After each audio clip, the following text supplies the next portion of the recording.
नृत्य की कलाएं और महान विभूतियों को देखकर आपको बहुत अच्छा लगेगा। इनमें आपको भारत में पाए जाने वाले जीव जंतुओं से लेकर और भी बहुत कुछ देखने को मिलेगा। इनमें ताजमहल की एक शानदार पेंटिंग भी शामिल है, जिसे 13 साल की एक बच्ची ने बनाया है। आपको ये जानकर हैरानी होगी कि इस दिव्यांग बच्ची ने अपने मुंह से इस पेंटिंग को तैयार किया है। सबसे दिलचस्प बात यह है कि इन पेंटिंग्स को बनाने वाले भारत के नहीं बल्कि इजिप्ट के स्टूडेंट्स हैं, वहां के विद्यार्थी हैं। कुछ ही हफ्ते पहले इजिप्ट के करीब 23,000 स्टूडेंट्स ने एक पेंटिंग प्रतियोगिता में हिस्सा लिया था। वहां उन्हें भारत की संस्कृति और दोनों देशों के ऐतिहासिक संबंधों को बताने वाली पेंटिंग तैयार करनी थी। मैं इस प्रतियोगिता में हिस्सा लेने वाले सभी युवाओं की सराहना करता हूं। उनकी क्रिएटिविटी की जितनी भी प्रशंसा की जाए वो कम है। साथियों, दक्षिण अमेरिका का एक देश है पराग्वे। वहां रहने वाले भारतीयों की संख्या 1,000 से ज्यादा नहीं होगी। पराग्वे में एक अद्भुत प्रयास हो रहा है। वहां भारतीय दूतावास में Erica Huber free Ayurveda consultation देती है। आयुर्वेद की सलाह लेने के लिए आज उनके पास स्थानीय लोग भी बड़ी संख्या में पहुंच रहे हैं। एरिका ह्यूबर ने भले ही इंजीनियरिंग की पढ़ाई की हो, लेकिन उनका मन तो आयुर्वेद में ही बसता है। उन्होंने आयुर्वेद से जुड़े कोर्सेज किए थे और समय के साथ वे इसमें पारंगत होती चली गई। साथियों, ये हमारे लिए बहुत गर्व की बात है कि दुनिया की सबसे प्राचीन भाषा तमिल है और हर हिंदुस्तानी को इसका गर्व है। दुनिया भर के देशों में इसे सीखने वालों की संख्या लगातार बढ़ रही है। पिछले महीने के आखिर में फिजी में भारत सरकार के सहयोग से तमिल टीचिंग प्रोग्राम शुरू हुआ।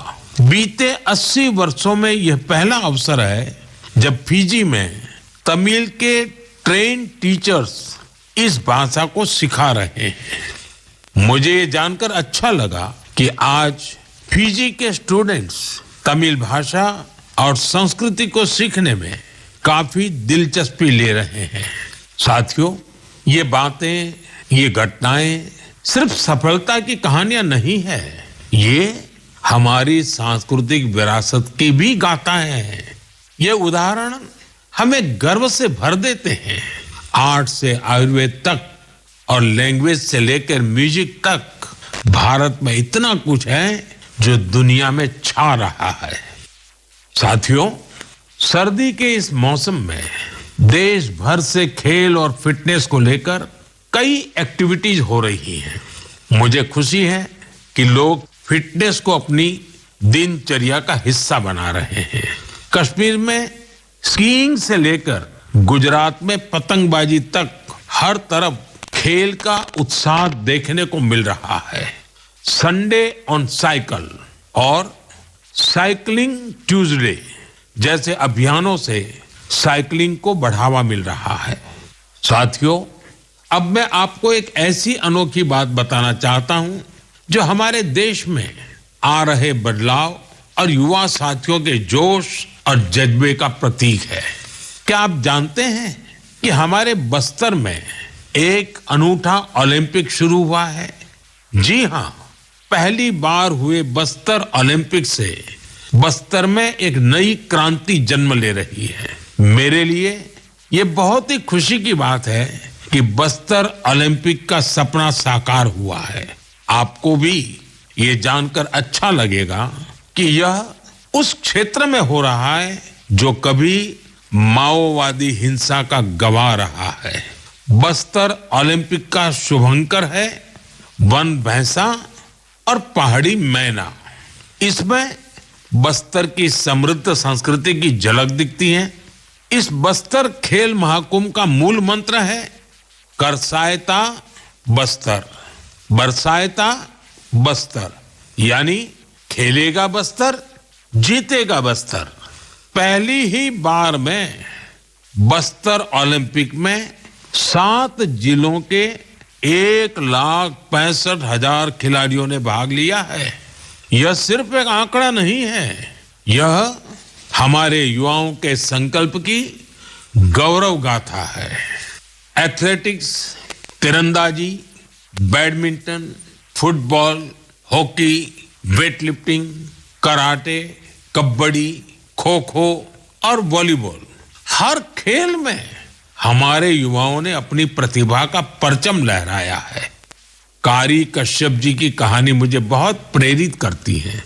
एक छोटे से गांव से आने वाली कारी जी ने तीरंदाजी में रजत पदक जीता है। वे कहती है, बस्तर ओलंपिक ने हमें सिर्फ खेल का मैदान ही नहीं, जीवन में आगे बढ़ने का अवसर दिया है। सुकमा की पायल कवासी जी की बात भी कम प्रेरणादायक नहीं है। जेवलिन थ्रो में स्वर्ण पदक जीतने वाली पायल जी कहती हैं, अनुशासन और कड़ी मेहनत से कोई भी लक्ष्य असंभव नहीं है। सुकमा के दोरनापाल के पुनेम सन्ना जी की कहानी तो नए भारत की प्रेरक कथा है। एक समय नक्सली प्रभाव में आए पुनेम जी आज व्हील चेयर पर दौड़कर मेडल जीत रहे हैं। उनका साहस और हौसला हर किसी के लिए प्रेरणा है। कोंडा गांव के तीरंदाज रंजू सौरी जी को बस्तर यूथ आइकॉन चुना गया है। उनका मानना है, बस्तर ओलंपिक दूर दराज के युवाओं को राष्ट्रीय मंच तक पहुंचाने का अवसर दे रहा है। साथियों, बस्तर ओलंपिक केवल एक खेल आयोजन नहीं है, यह एक ऐसा मंच है जहां विकास और खेल का संगम हो रहा है, जहां हमारे युवा अपनी प्रतिभा को निखार रहे हैं और एक नए भारत का निर्माण कर रहे हैं। मैं आप सभी से आग्रह करता हूं, अपने क्षेत्र में ऐसे खेल आयोजनों को प्रोत्साहित करें। हैशटैग खेलेगा भारत, जीतेगा भारत के साथ अपने क्षेत्र की खेल प्रतिभाओं की कहानियां साझा करें।